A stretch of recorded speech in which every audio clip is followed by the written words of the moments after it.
Mga kabida, isang magandang oras sa lahat at welcome po sa aking channel. Nako po, tila meron na naman pong depensa po. Ito hong si Executive Secretary Lucas Bersamin, mga kabida.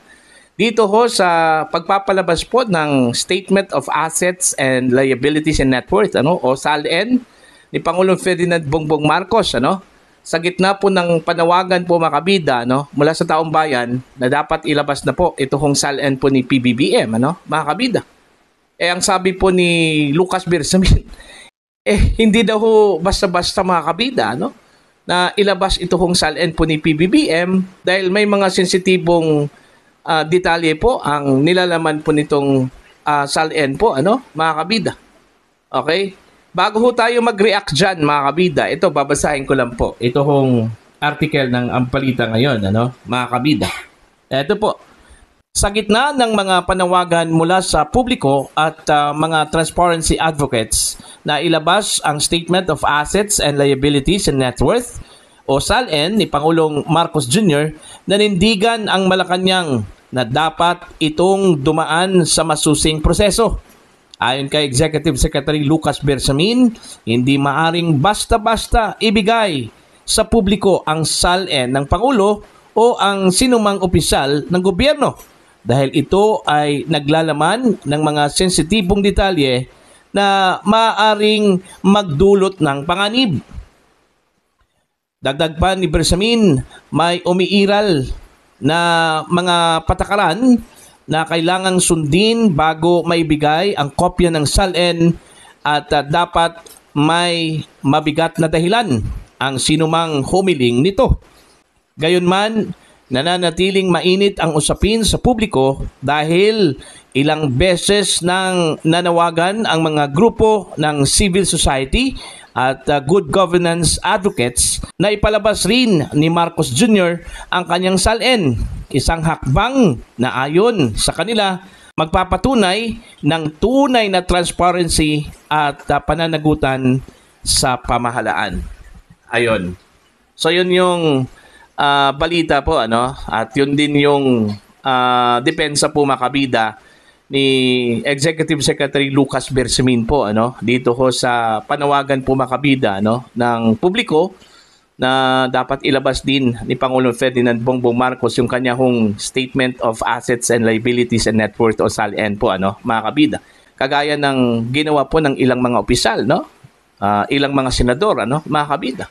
Pero todo depensa ito hong si Bersamin dahil hindi daw basta-bastang ilabas ito sa publiko dahil po merong mga sensitibong detalye daw, ang nilalaman po ng SALN po mga kabida, Actually, kung gustuhin lang talaga ni Pangulong Marcos na ilabas ito mga kabida, ipakita po sa publiko, at hindi po siya nagdadalawang isip po, na ipakita sa publiko, wala sanang problema Desisyon kasi yan ng Pangulo kung sakali ho, kung gustuhin talaga niya, mga kabida. Wala hong magawa kung mayroon man pong sinusunod na alituntunin po mga kabida, pamantayan, okay? Wala hong magagawa yan. Kung gustuhin talaga ng isang opisyal po ng gobyerno na ipakita po sa publiko yung kanya hong SALN. Kasi unang-una po malinaw man po yan sa ating saligang batas, na dapat kung sino man po yung magsilbiho sa pamahalaan po makabida, dapat ipakita po ang kanyang SALN, sa publiko. Kasi deserve naman po ng public deserve naman po ng Pilipino po makabida, na malaman kung ano yung mga pag-aari po ng isang opisyal po ng gobyerno. Okay? Kung magkano na po yung kanya hong net worth, mga kabida. Dahil pera po ng taong bayan po, ang kanyang source of income, yung pinasahod po sa kanya, mga kabida. Okay? Eto, babasahin ko lang po sa inyo mga kabida, kung ano ba talaga ang nakasaad po sa saligang batas at ano po ang batas na gumagabay dito ho sa SALN, Statement of Assets and Liabilities and Net Worth, Ito po, mula sa Article 11, Section 17, ng ating 1987 Philippine Constitution po mga kabida, Ano pong nakasaad po dito?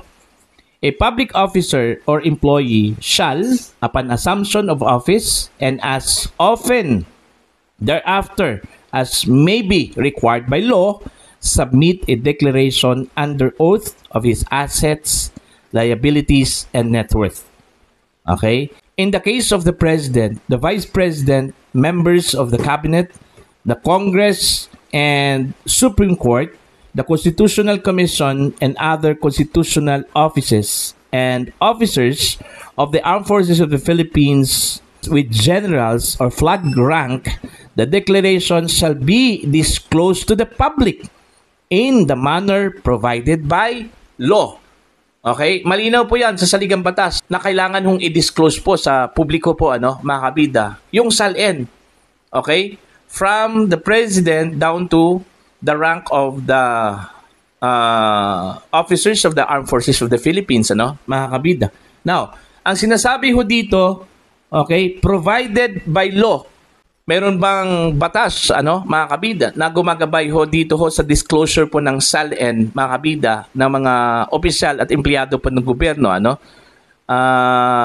para ipakita ho sa publiko, Eto, babasahin ko lang po ang batas, mga kabida. Ang sabi po dito, sa Republic Act 6713, okay, Section 8, Paragraph C, Statement of Disclosure. Ang sabi po dito, accountability of documents. Any and all statements filed under this act shall be made available for inspection at reasonable hours.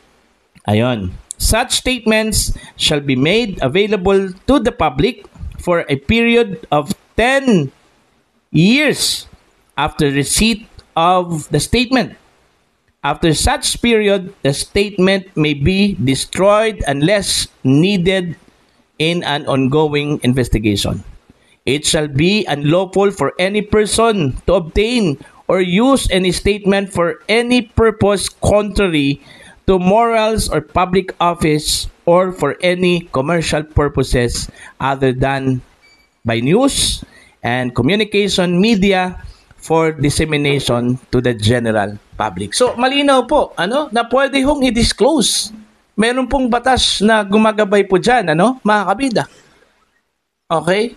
Ano ba yung sinasabi po ni Executive Secretary Lucas Bersamin na kailangan hong sundin po ang proseso, Malinaw po yun. Media, pwede hong kumuha dyan, mga kabida. Kahit na po hindi yung ordinaryong mamamayan, mga kabida, ng Pilipinas. Ang media na lang po, para po ibalita po ng miyembro po ng media, okay, yung SALN po ng isang politiko, mga kabida, malinaw po yan. Kaso lang po, pahirapan po, mga kabida, yung pagkuha po ng SALN. Kung wala hong kusang loob ang isang politiko, na ihayag at ipakita yung kanya hong statement of assets and liabilities and net worth in public, wala ho talagang makukuha po ang public dyan, mga kabida. Okay? Kaya nga, ako, bilib po ako dito ho sa mga nagkusang loob na mga politiko. Kagaya na lang po ng ilang mga senador po, mga kabida. Naglabas po ng kanilang SALN, Okay? Na hindi naman po ni-request po ng public, mga kabida. Kusang loob po nilang inilabas po yon. Dahil gusto po nila ipakita po, mga kabida, sa publiko na transparent po sila, Okay? Ang ayaw lang po sigurong maglabas po ng SALN kung meron pong itinago po, mga kabida.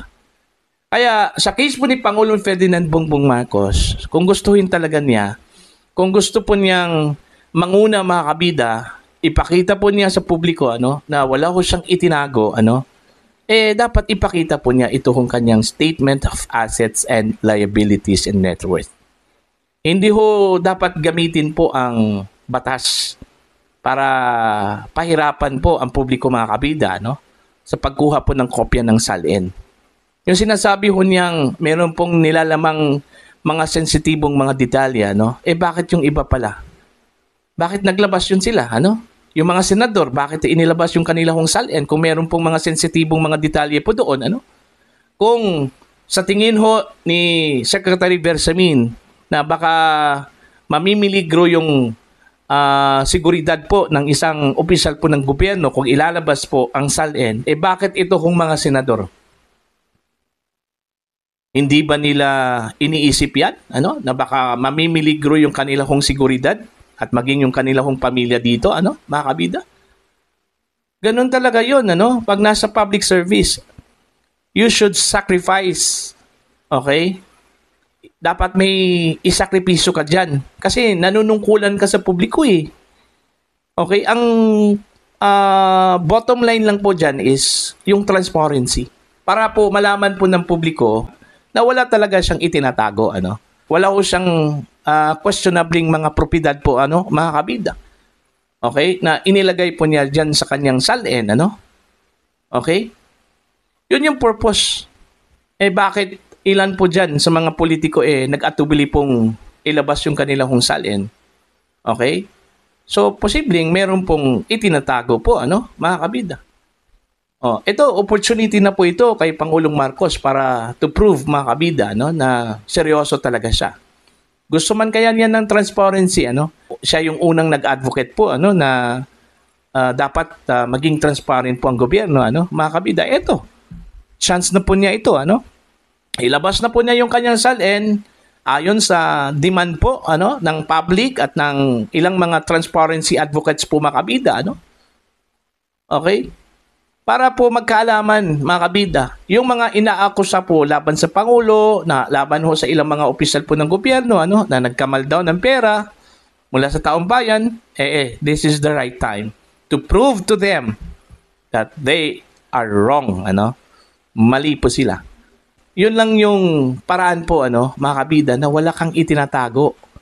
Bakit po pagdating ho sa SALN, bakit ang hirap pong ilabas yan, mga kabida?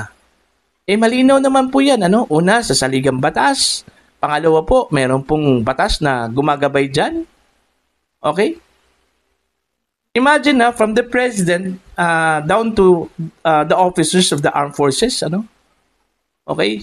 Sila yung mga dapat maglabas po ng SALN, mga kabida, ano? Lalong-lalo na po ngayon, issue po ng corruption po, mga kabida, dito ho sa Pilipinas. For transparency purposes lang po, ano, mga kabida. Kaya nga ako, medyo disagree ako dun ho sa sinabi po ni Lucas Bersamin na baka mamimiligro ito hong seguridad po ng isang government official, ano, kung ilalabas po nila yung kanila hong SALN, mga kabida. No? Alam naman po natin na pag official ka ng gobyerno, andyan talaga yung threat sa buhay mo, sa seguridad mo, ano, mga kabida. Hindi ho mawawala yan. Okay? Pag once you are an officer, okay, of the government, akibat na po yung panganib na yan, ano, mga kabida. So, ano pa yung dapat nating ikatakot? Okay? So, yun lang yung aking tanong po, ano, kay Executive Secretary Lucas Bersamin po, ano, mga kabida. So, dapat, mismo ang Pangulo, siya po yung manguna para susunod yung iba. Okay? Maganda kasi pag ang modelo po dito is ang Pangulo, ano, mga kabida, para yung ibang opisyal po ng gobyerno po, mga kabida, mahihiya po, ano, na hindi sumunod sa Pangulo, mga kabida. Okay?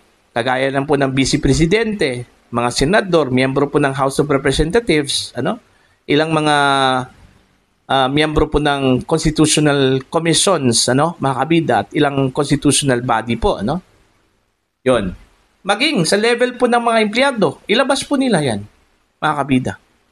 Okay? Para totally meron pong transparency po ang Marcos administration. Issue na nga itong transparency sa kanila, ano, mga kabida. Tapos eto pa, pag nadamutan pa po, ano, ang publiko sa SALN po, ano, mga kabida mula sa Pangulo. Diba? So yan lang po. Para po sa inyo, ano po ang inyong opinion at pananaw ko dito, ano? Please comment down. Sa mga hindi pa po subscribers sa aking channel, please subscribe. Just click the subscribe button, click the notification bell, click all para updated po kayo sa aking mga uploads. Maraming salamat po sa inyo lahat.